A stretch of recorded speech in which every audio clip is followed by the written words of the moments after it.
Nous recevons aujourd'hui une femme pleine d'audace, telle que le titre de son manifeste est stipulé, qui a été capable de tout abandonner, de tout quitter, sa vie organisée, sa vie formée, pour aller à la découverte d'autre chose.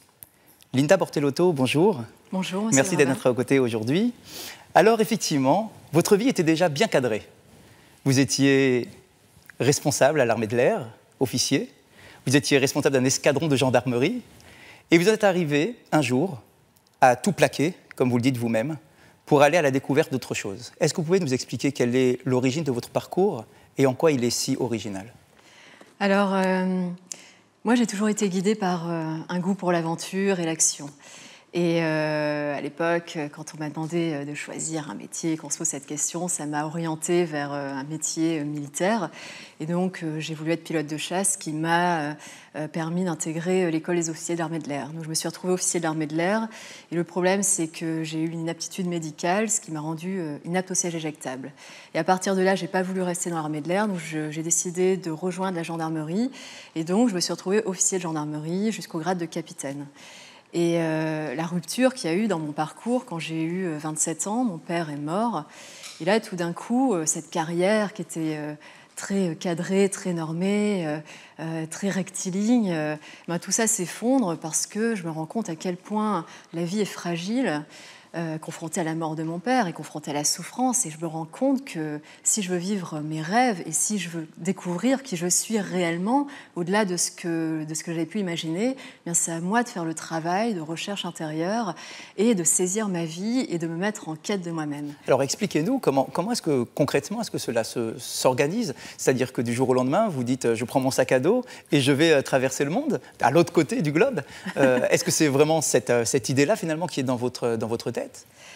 Alors ça a été assez brutal parce que il y a eu cette rupture marquée par et cette prise de conscience en fait, marquée par la mort de mon père.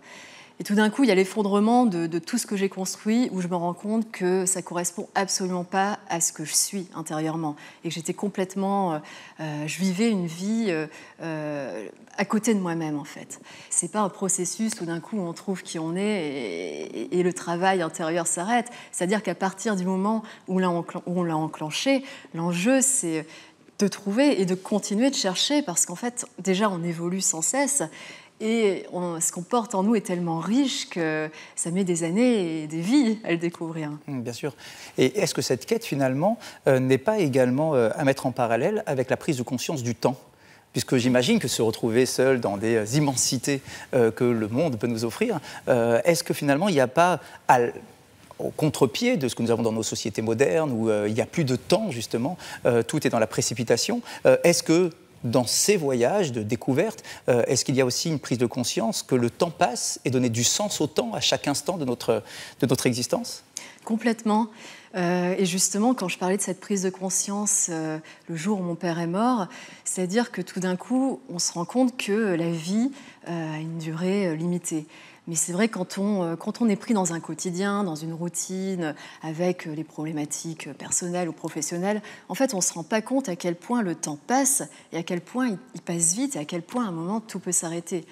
Et ce que j'ai découvert aussi, pour revenir à mon goût pour la solitude, il y a aussi ce goût pour la marche, la nature, parce que quand je pars dans ces immensités, la plupart du temps, je parcours à pied des centaines, voire des milliers de kilomètres.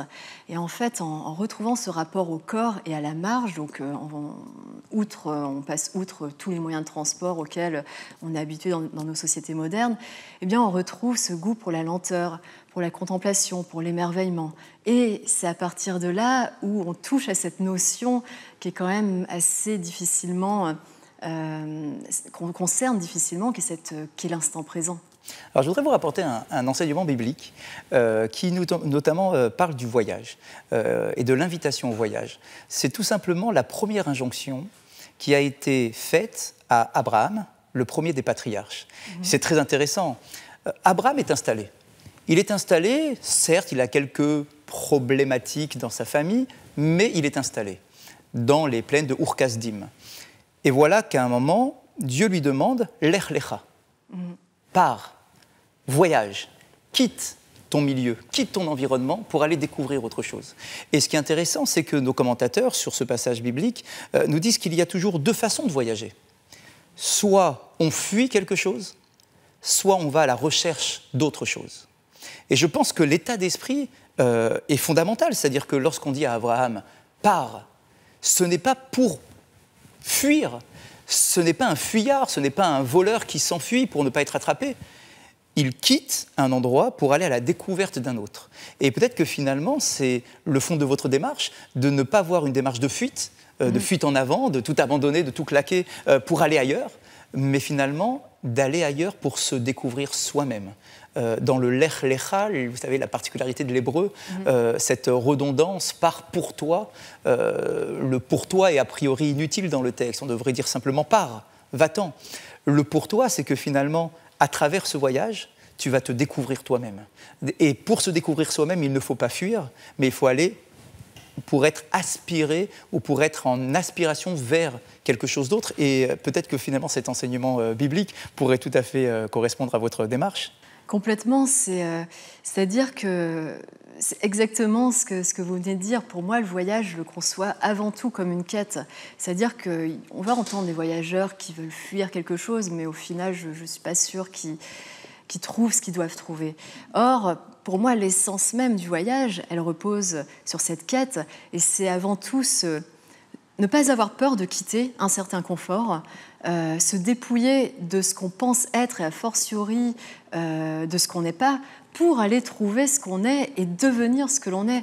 Et ce qui rejoint totalement ce lech lecha, et qui est le fait d'être et d'être en train d'être toujours dans le devenir, d'être dans cette quête qui est incessante. Mais je pense que justement, si on doit donner un sens à nos vies, c'est de s'inscrire dans cette quête permanente. Alors finalement, venons-en au cœur de votre dernier voyage. Il y a quelques mois, vous avez décidé d'entreprendre un voyage en Israël. Alors, bien évidemment, plusieurs questions. Qu'est-ce que vous pouviez trouver en Israël que vous n'avez pas déjà trouvé ailleurs ? J'imagine, lorsque l'on va en Sibérie ou ailleurs, qu'on est déjà à l'autre bout du monde, qu'on a déjà tout vu, tout découvert. Israël, finalement, ce n'est pas si loin que cela. Ça reste une société occidentalisée. Est-ce que vous pouvez nous dire quel a été votre attrait pour Israël et finalement, qu'est-ce que vous avez pu y trouver pendant ces semaines et ces mois de voyage ? Alors, pour moi, Israël, c'était vraiment un instant magique. Parce que, pour la petite histoire, on est en automne 2017, j'avais absolument pas prévu de voyager, parce que j'étais engagée dans des formations, etc., des conférences. Et depuis que je suis allée dans l'Himalaya, je pratique beaucoup la méditation. Et c'est au cours d'une méditation, que j'ai eu une vision qui m'a amenée à m'intéresser assez brusquement à Israël. C'est-à-dire qu'il y a eu quelque chose, un appel très clair, où j'en ai déduit Israël. Et au départ, ça a été très perturbant parce que, a priori, j'ai aucun lien avec Israël. J'ai pas de famille juive, de parents qui vivent là-bas. Et donc, la grande question, c'est pourquoi Israël ? Sauf que, justement, moi, depuis que je me suis inscrite dans cette quête, je me fie avant tout à mon intuition. Et là, c'était plus qu'une intuition, parce que c'était une vision et une évidence. Et en fait, j'ai décidé d'arrêter tout ce que je faisais pour me consacrer à ce projet. Et donc, quelques mois plus tard, donc fin décembre 2017, je pars en Israël dans un premier temps 2 mois. Et je me remémore une discussion que j'ai eue au cours d'un de mes voyages, justement. 3 ans auparavant, je rencontre 3 jeunes Israéliens qui voyageaient dans l'Himalaya et qui me parlent d'un chemin qui traverse Israël du nord au sud, qui surnomme le chemin des anges. Donc, c'est un chemin de randonnée qui fait 1200 km, qui part de la frontière avec le Liban et qui arrive tout au sud à Eilat, et qui fait 1200 km et qui serpente à travers tout le pays et qui fait découvrir la nature d'Israël et les sites culturels, naturels, historiques du pays. Et donc, je me remémore cette discussion alors que j'avais complètement oublié et je me dis, ok, tu vas découvrir Israël, mais à ce moment-là, le meilleur moyen de découvrir un pays que tu ne connais pas, moi en plus qui ai ce goût pour la marche et la rencontre, à ce moment-là, je vais emprunter ce chemin pendant 2 mois et je vais découvrir ce pays et me laisser porter par les rencontres, par l'énergie des lieux. C'est d'autant plus intéressant. Enfin, j'imagine que c'était aussi un de vos questionnements.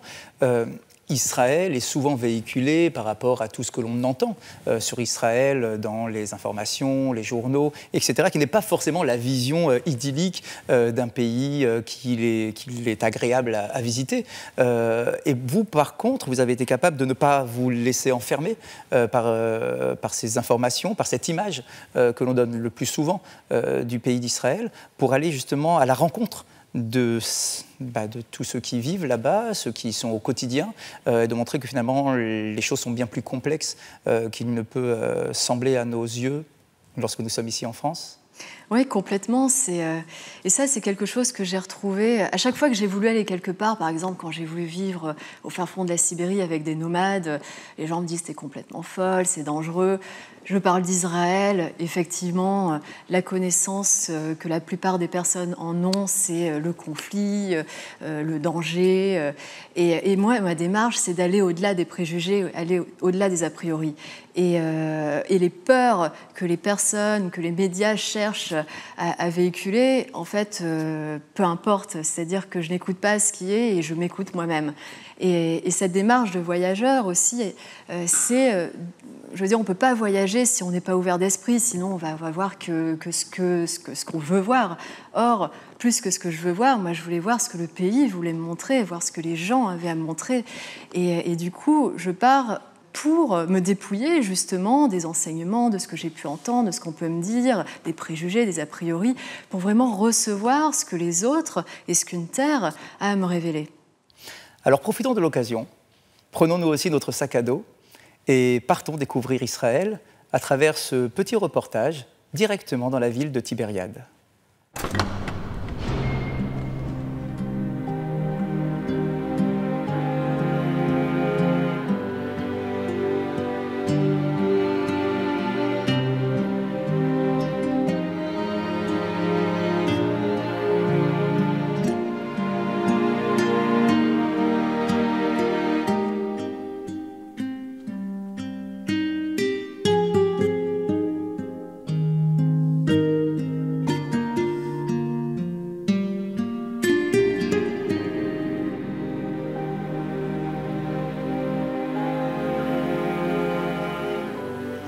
Nous sommes dans le nord d'Israël, en Galilée, à quelques centaines de mètres de la ville de Tibériade. Et pour nous accompagner aujourd'hui, pour nous expliquer pourquoi cette ville est fondamentale dans l'histoire du judaïsme, David Shapira. David Shapira, bonjour. Bonjour. Alors pourquoi cette ville est-elle si particulière ? Bien, tout d'abord, à partir du IIe siècle, après une révolte sanguinaire et qui a apporté de nombreux massacres, les Juifs quittent la Judée, les Juifs sont expulsés de la Judée et ils vont tous se réfugier ici en Galilée et à Tibériade. C'est la région où on peut dire que commence un processus de la diaspora. Donc Tibériade prend une importance considérable, devient une capitale du peuple juif, je peux dire entre guillemets en exil, mais toujours en terre d'Israël.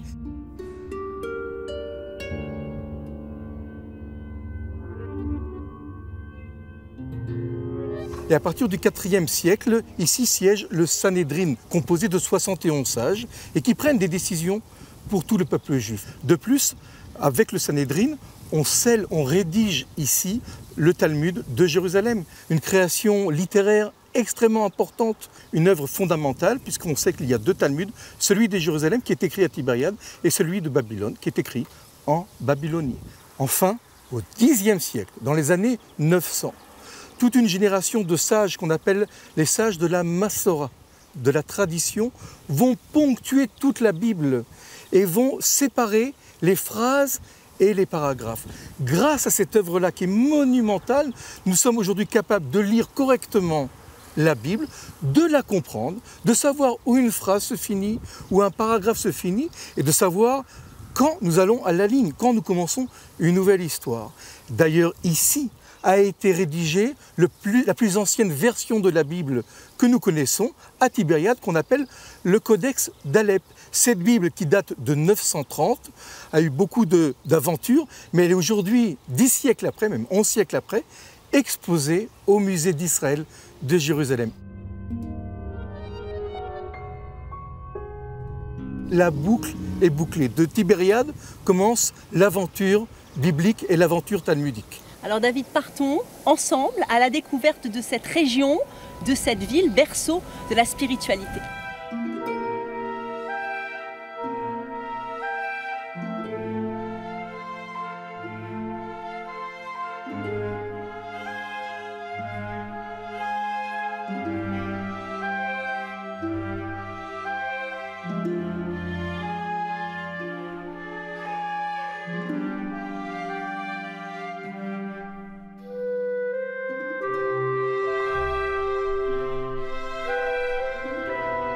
David, alors quelle est l'histoire de ce lieu? C'est d'abord un lieu exceptionnel, c'est un lieu où viennent les personnes du monde entier. Nous sommes à Hamat. À Hamat, qui est en fait l'ancien Tibériade, l'ancien endroit où la ville s'est installée. Là où se trouve le centre spirituel, la synagogue. Ce lieu est un lieu unique qui a été dévoilé dans les années 60, fouillé, et nous allons maintenant arriver dans une synagogue qui est exceptionnelle. Alors justement, vous dites exceptionnelle, vous dites unique, pourquoi? Tout d'abord, pour ce qu'on va y voir, c'est une synagogue qui date du 5e, 6e siècle. Elle fait partie d'une série de synagogues qu'on trouve en Galilée, dans cette région-là. Mais elle a d'exceptionnel, la décoration, ou plutôt la manifestation artistique qu'on va y trouver à l'intérieur. C'est absolument, ça n'existe nulle part dans le monde entier. Parce qu'au-delà d'un lieu religieux, c'est un lieu extrêmement symbolique et les paysages sont magnifiques. On est entouré d'oliviers, puis il y a le lac de Tibériade.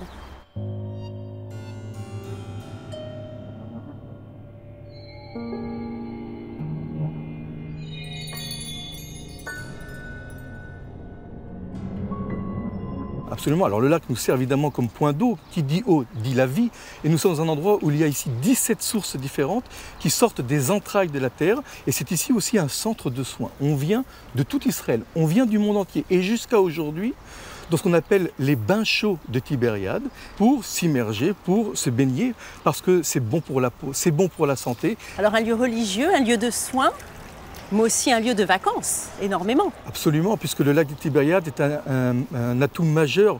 Et vous avez tout autour du lac énormément d'hôtels qui fonctionnent et qui accueillent ici les touristes. Donc un lieu à venir voir et à ne pas rater lorsqu'on visite Israël.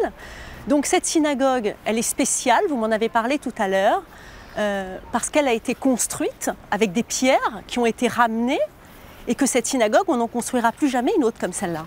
Absolument. Il y a énormément de synagogues à Tibériade qui sont toutes très connues. Mais si on voulait aujourd'hui essayer de cataloguer les synagogues, on le ferait par époque. On le sait, le synagogue remplace le temple lorsqu'il est détruit en 70 de notre ère. Cette synagogue que nous allons voir date de ce qu'on appelle l'époque byzantine, c'est-à-dire on peut la situer entre le 5e et le 6e siècle.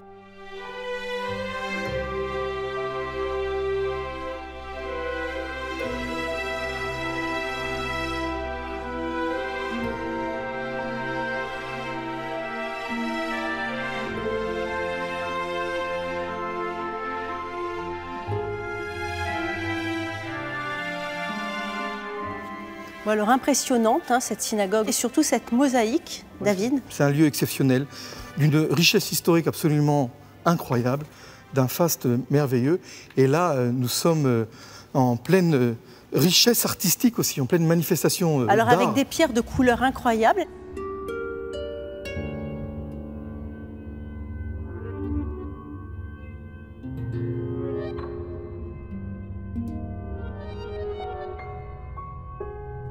Elles viennent d'où ces pierres? Elles ne viennent pas d'Israël. On n'avait pas des pierres comme ça en Israël. Elles sont importées de l'étranger. D'ailleurs, pas seulement les pierres, mais même les artistes qui ont fait cette mosaïque sont des artistes étrangers qui viennent ici, qui ont été commandés par la communauté juive pour exécuter ce travail-là. Et là, vous êtes au milieu des signes du zodiaque. Absolument. Ici, la synagogue est divisée d'un point de vue mosaïque en deux parties. Une partie, je dirais, entre guillemets, païenne, et la partie juive. Avec, dans ces décorations-là, vous avez les signes du zodiaque. Vous avez ici le Capricorne, vous avez la Vierge, vous avez les Poissons, vous avez le Scorpion, le Taureau, etc. Et vous avez aussi au centre, il y a un dieu, le dieu Hélios, le dieu grec du soleil, le dieu le plus important, le plus adoré, le plus admiré du monde païen. Et aux quatre coins de cette mosaïque, alors ces femmes-là, qu'est-ce que nous avons 4 visages de femmes dans une synagogue qui mêlent culte et culture. Nous avons des visages de femmes très belles qui représentent chacune d'entre elles une saison de l'année. On a l'hiver, le printemps, l'été et l'automne.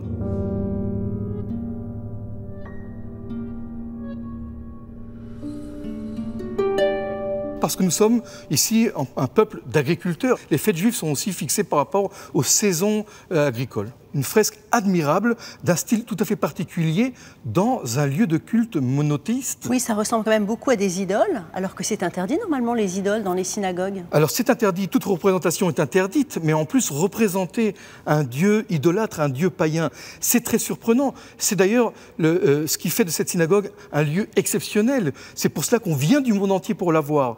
Pourquoi? Parce que comment imaginer dans un lieu de culte monothéiste de représenter un dieu, un grand dieu païen idolâtre?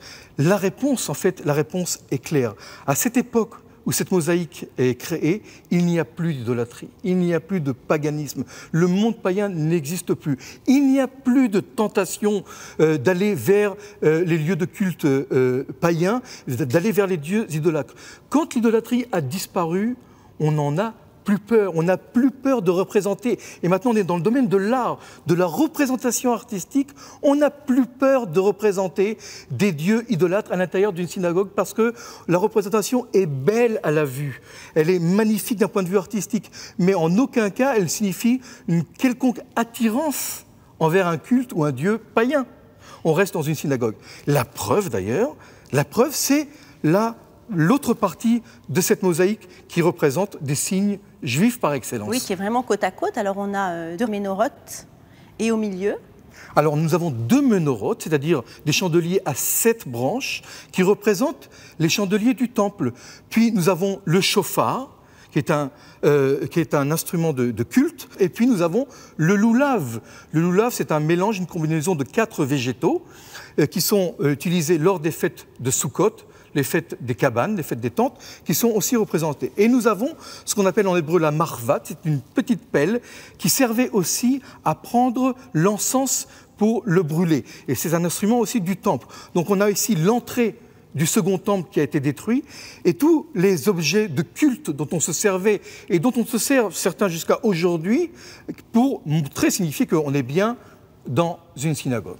Donc Sukkot, Rosh Hashanah, les ménorotes, tout y est. Hein. Pratiquement tout y est. Nous avons aussi, derrière nous, nous avons aussi, si on se retourne, les 2 lions de Juda.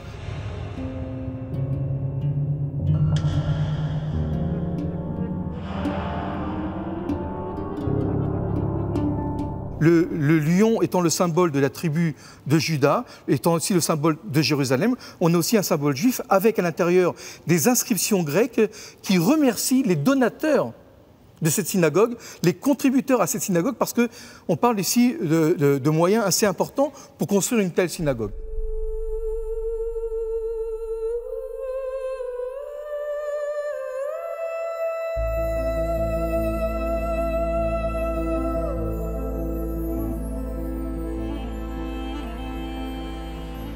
Nous nous trouvons au centre de Tibériade et vous allez nous parler de l'histoire de cette communauté juive qui avait complètement disparu au début du XVIIIe siècle, et il y a eu une renaissance. Oui, alors en fait, à la fin du XIIIe siècle, dans cette région, la dynastie des Mamelouks, qui va chasser les croisés, détruit systématiquement toutes les grandes villes, y compris Tibériade et d'autres grandes villes.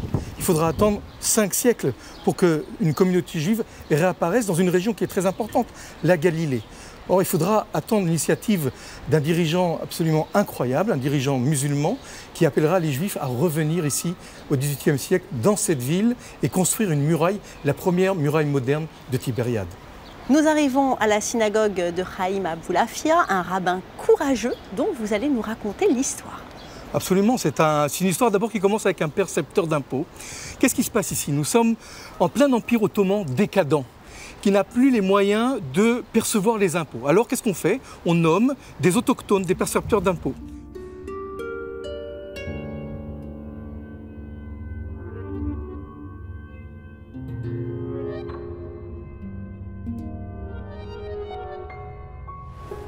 Un personnage très important va surgir ici d'une famille de bédouins qui s'appelle Dahar el-Omar. Dahar el-Omar perçoit les impôts pour l'Empire ottoman et comme ce n'est pas très populaire, il s'entoure de gardes du corps de plus en plus importants. Une partie des impôts, il le garde pour lui et une autre partie, il l'envoie à l'Empire ottoman. Mais l'Empire ottoman est faible et un beau jour, il décide de garder l'argent pour lui.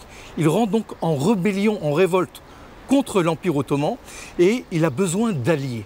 Et c'est là qu'il va se tourner vers la communauté juive. Il va restaurer des endroits comme d'ailleurs Tibériade où nous sommes aujourd'hui pour amener des juifs. Il va lancer un appel, il va demander à un des dirigeants de cette communauté juive mais qui est à Smyrne en Turquie de venir s'installer ici. Il s'agit du célèbre Rabbi Chaim Aboulafia. Aboulafia. C'est un homme âgé, déjà à cette époque-là, assez âgé, qui est presque à la fin de sa vie et qui va avoir un courage formidable parce qu'il est à la tête d'une grande communauté en Turquie et qu'il va tout abandonner. C'est un challenge en fait pour lui. C'est un vrai défi et il va quitter pour une promesse, pour revenir dans un lieu qui est une ruine et pour réorganiser la communauté juive, pour réinstaller une communauté qui n'était plus présente. Et c'est lui qui est à l'origine de la renaissance de la communauté juive de Tibériade. Finalement, Chaim Aboulafia, c'est un héros.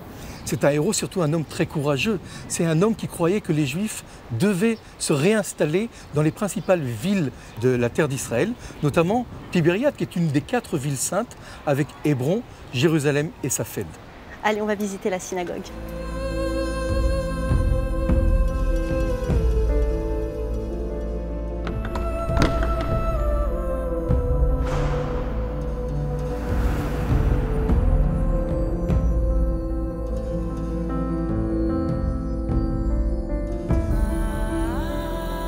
Une magnifique synagogue, riche en symboles. Alors expliquez-nous. Oui, c'est une très belle synagogue qui a été restaurée il y a une dizaine d'années, avec des ornements donc modernes, mais qui représentent les attributs des 12 tribus. Vous voyez la balance qui est attribuée à la tribu de Dan et le livre à Issachar.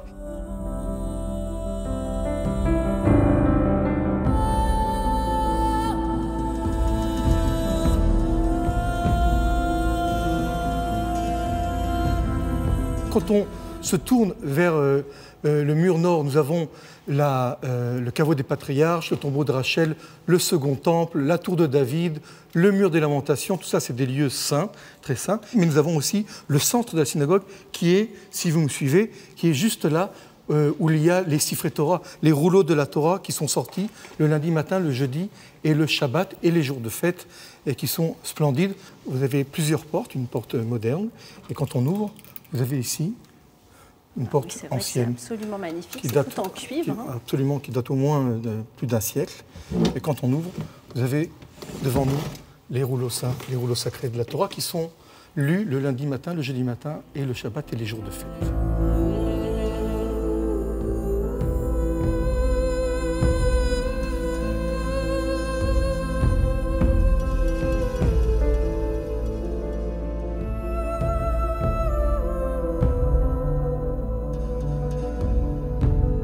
Shalom. Shalom. Bonjour Yossi Ben David. Shalom. David, voilà, je vous présente le maire de Tibériade qui est venu nous voir dans cette synagogue. Absolument. הגעתם פה לארון הקודש, למקום החשוב ביותר בבית הכנסת, והגעתם לספר התורה הזה, שהוא העתיק ביותר, כאן. Nous sommes arrivés ici, à l'endroit principal, et parmi tous ces rouleaux de la loi sacrée, voici le rouleau le plus sacré, le plus ancien, qui a 200 ans d'existence. 200 ans. אז 200 שנים, ופותחים את ספר התורה, ומה כתוב פה? מה טובו עליך, יעקב, משכנותיך ישראל. Tes tantes, Jacob, qu'elle est belle ta demeure Israël. On est juste tombé sur ce passage-là en ouvrant un livre qui a 200 ans, un livre saint de la Torah. Alors je vais profiter d'être avec Monsieur le maire pour l'interroger sur Tibériade contemporaine, la ville en pleine évolution. Merci pour cette belle visite. À bientôt. Allez, on y va. Merci, madame. Alors on l'a compris, finalement Tibériade c'est la ville de la renaissance du judaïsme, mais c'est aussi une ville pleine de symboles. Est-ce qu'on peut parler d'une synagogue qui finalement est précurseur, puisque c'était le vivre ensemble déjà? יש פה היסטוריה מדהימה שיכולה לשמש את כולנו איך אפשר לחיות ביחד. מצד אחד דאר אל עומר, שהיה שליט מוסלמי כאן, והרב חיים אבולעפיה. איך החברות שלהם, אוקיי, בנתה מחדש את בית הכנסת הזה שנחשב לוותיק ביותר בטבריה, ובית כנסת אבולעפיה הוא בית כנסת שהוא סמל בעיר.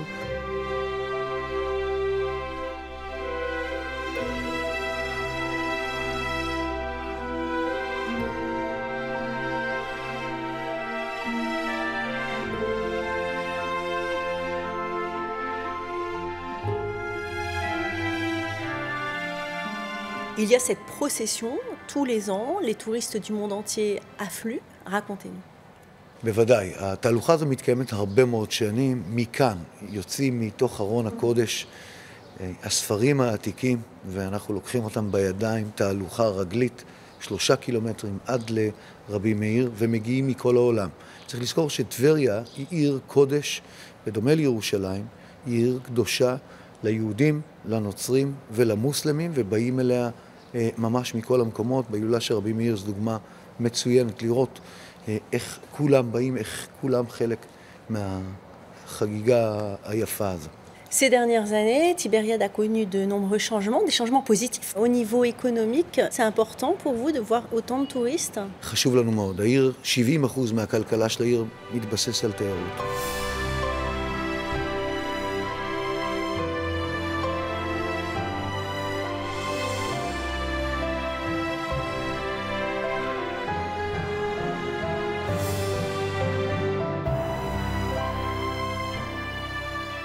אזרחי צרפת שבאים למדינת ישראל, הקשר היפה הזה, והקשר היפה הזה בין אזרחי צרפת, בין צרפת לטבריה לישראל, אנחנו היינו פה באירוע הנוראי של הבטקלן.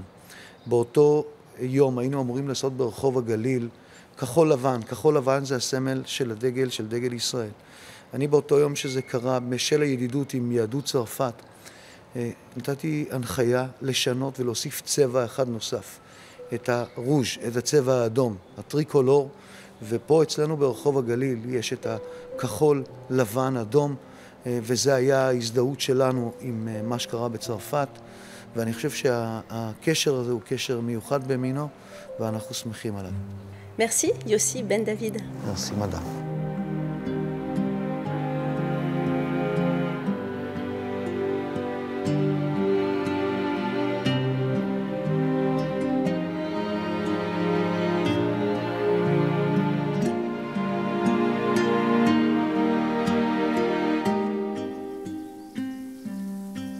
Deux lieux, une ville.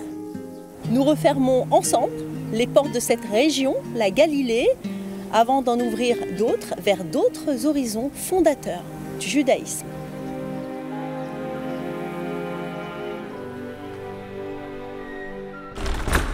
Linda, vous connaissez cette ville de Tibériade, vous avez pu la découvrir, vous avez eu cette occasion exceptionnelle, vous aussi. Est-ce que vous pouvez nous en dire quelques mots et ce que vous avez pu ressentir à travers ce reportage ? Alors, je trouve ça intéressant, c'est que moi, c'est quelque chose que j'ai appris quand je suis arrivée dans la ville de Tzfat, donc au nord du lac de Tibériade, où les kabbalistes m'expliquent qu'il y a 4 villes saintes qui sont associées à des éléments. Donc Tzfat à l'air, Tibériade à l'eau, Jérusalem au feu et Hébron à la terre. Et donc, quand j'arrive à Tibériade, j'ai en tête cet élément qui est raccroché à cette ville et à ce site de façon plus générale, qui est l'eau. Et bien sûr, on arrive... Il y a la ville de Tibériade, mais il y a surtout ce lac de Tibériade qui est d'une beauté inouïe. Et la première soirée où j'arrive, je décide d'installer ma tente au bord du lac, donc pas très loin de la ville de Tibériade. Et c'est juste que ce rapport à l'eau, en fait, il est flagrant quand on y va. Parce qu'en fait, c'est la sérénité. Et finalement, c'est à cet endroit-là, donc là, j'avais commencé ce chemin depuis à peu près une dizaine de jours, donc c'était tout récent, mon arrivée en Israël.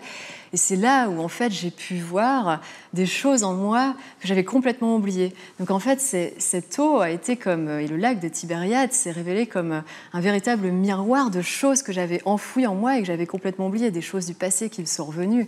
Et c'était très fort. Et juste le lendemain matin, au bord du lac, quand on voit ce soleil se lever avec ses couleurs ocre, orangé, rouge, au-dessus du plateau du Golan et qui se reflète sur la mer, c'est inimaginable. C'est-à-dire qu'il faut le voir pour croire à une telle beauté.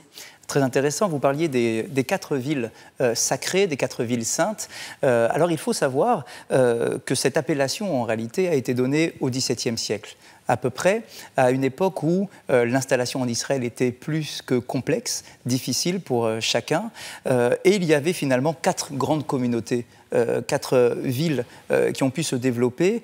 Et bien, ce sont justement ces 4 villes. Et c'est pour ça que nous les avons appelées les villes saintes, les villes sacrées, d'autant plus que les rabbins de l'époque s'étaient associés dans ces différentes villes pour essayer de soutenir l'installation de la communauté juive dans chacune de ces villes. Et c'est pour ça qu'on leur a donné cette appellation de ville sainte, de ville sacrée. Ça, c'est d'un point de vue historique, mais il y a bien évidemment, et vous l'avez rappelé vous-même, une approche spirituelle. Jérusalem, quand on compare Jérusalem au feu, c'est parce que c'est l'intensité. C'est l'intensité de la révélation divine, c'est le lieu du temple de Jérusalem, de la proximité. Le peuple d'Israël est comme dans l'intimité, c'est-à-dire dans la chambre à coucher de son créateur, de son père et de sa mère lorsqu'il pénètre à l'intérieur du temple de Jérusalem. C'est la symbolique du feu, effectivement, de cette intensité. La ville de Hebron, dont vous parliez également, est représentée par la terre. Pourquoi la terre ? Parce que les patriarches, avec leurs épouses, sont enterrés. Adam et Ève, dans la tradition juive, sont enterrés à Hebron. La terre, c'est la possession de la terre. Abraham, le premier des patriarches, a fait l'acquisition de Hebron, c'est-à-dire que c'est l'un des rares territoires en Israël qui a été acquis par Abraham, par le premier des patriarches, et donc voilà pourquoi la terre. Tzfat, l'air, c'est la Kabbale. Effectivement, on sait que énormément de kabbalistes se sont installés, que ce soit au XVIe siècle, mais pas seulement, à Tzfat. Et Tibériade, pour en revenir à notre reportage, Tibériade, c'est l'eau, vous l'avez dit vous-même, le lac de Tibériade, la mer de Galilée, comme on l'appelle également. Mais ce qui est intéressant, c'est qu'en hébreu, le mot Tibériade, Tiberia, vient du mot tabour. Tabour, c'est le nombril. C'est le nombril parce que finalement, c'est le centre du monde. C'est le centre de l'humanité et c'est le centre de l'individu. On peut se découvrir à travers la ville de Tibériade. L'eau, le premier élément de la vie, est celui avec lequel on peut effectivement se redécouvrir. Et peut-être que c'est à travers ce voyage-là à Tibériade que vous avez pu effectivement ressentir quelque chose d'assez particulier. Complètement, ouais, pour moi ça fait partie des moments forts du chemin des anges. C'est bien sûr, il y a eu Tzfat dans un premier temps, parce qu'en plus, c'est là où je découvre, à travers ce chemin, la marche. Bien sûr, je suis complètement immergée dans la nature, mais en même temps dans les traditions juives. Donc, je découvre tout sur la Torah, la Kabbale, et que je ne connaissais absolument pas. Et donc, à chaque rencontre, c'était des nouvelles découvertes, et chaque endroit que je découvrais, et Tibériade a été un moment très important de ce chemin. Et à partir du moment où vraiment on est dans cette connexion entre soi, la terre, et le ciel et Dieu, c'est tout simplement c'est magique, c'est magnifique parce qu'on ressent vraiment pleinement l'existence. Et tout à l'heure, on parlait de l'instant présent, c'est exactement ça, c'est qu'on est complètement ancré dans l'instant avec soi et avec ce qui nous entoure, le visible et l'invisible. Il y a un enseignement du Midrash qui affirme qu'au moment de la création de l'homme, Dieu a récupéré de la terre des 4 coins du monde, pour qu'on puisse se sentir bien partout, qu'on puisse se découvrir partout. Mais lorsqu'il a voulu façonner la tête, il a récupéré la terre de la terre d'Israël pour façonner la tête. Peut-être qu'à travers cet enseignement-là, on peut trouver justement qu'il y a cette particularité avec la terre d'Israël qui nous permet de ressentir quelque chose, une connexion avec la nature, mais à travers la nature finalement, avec notre Créateur. Nous disions tout à l'heure que peut-être qu'en Israël, on arrive sur quelques centaines de kilomètres carrés à trouver un échantillon de l'ensemble de la création. Est-ce que vous pouvez nous le dire, vous qui avez voyagé aussi loin ? C'est ce que ça fait partie aussi de mes découvertes en Israël, c'est-à-dire qu'on est dans un pays, dans une région qui est petite en superficie. Or, moi, ce que j'ai vu en Israël, c'est, certes, il n'y a pas les immensités sauvages comme j'ai pu la voir en Sibérie ou dans l'Himalaya, mais c'est une intensité, une diversité qui dépasse tout ce qu'on peut imaginer. C'est-à-dire qu'on part des montagnes au nord, on arrive au lac de Tibériade, la mer de Méditerranée, la mer Morte, on a les collines de Judée et enfin le désert au sud qui représente un tiers du pays. Et pour moi, Israël, et en plus à travers les différentes cultures, les différentes différentes traditions. C'est un microcosme du monde, tout simplement. C'est le monde en miniature. On trouve tout en Israël, que ce soit en termes de nature, de culture, comme j'ai dit, mais également à travers toutes ces espèces naturelles qui se côtoient. Et ce qu'il y a de plus fort, ce que j'ai ressenti de plus fort quand on parle du rapport à la création, c'est que pour la première fois de ma vie, la première fois de tous les voyages que j'ai pu réaliser, c'est qu'on se sent connecté avec son âme.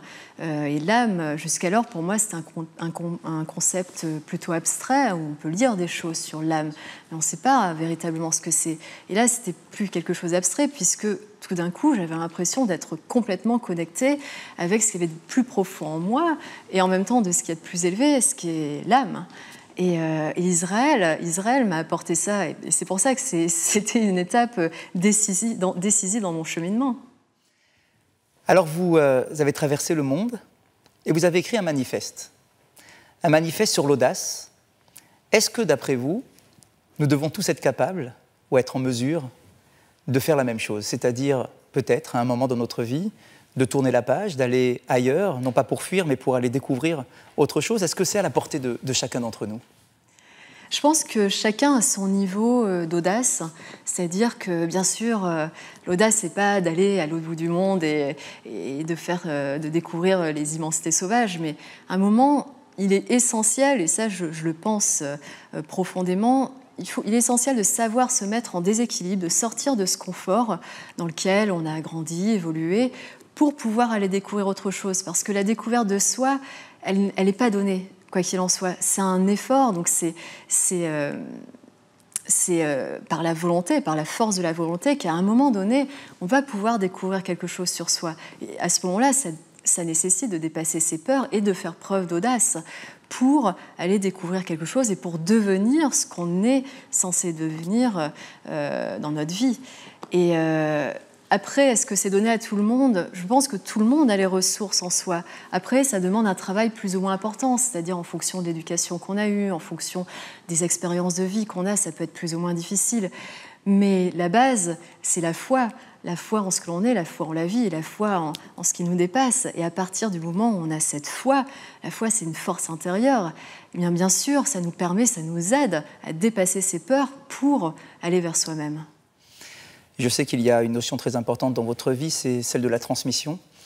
La terre d'Israël est par définition une terre de transmission, une terre de passage, une terre où les maîtres, nos anciens maîtres, ont été capables de passer et de laisser une trace de leur passage à travers leurs enseignements, à travers leurs connaissances. Et c'est peut-être finalement cette invitation-là qui est la plus belle.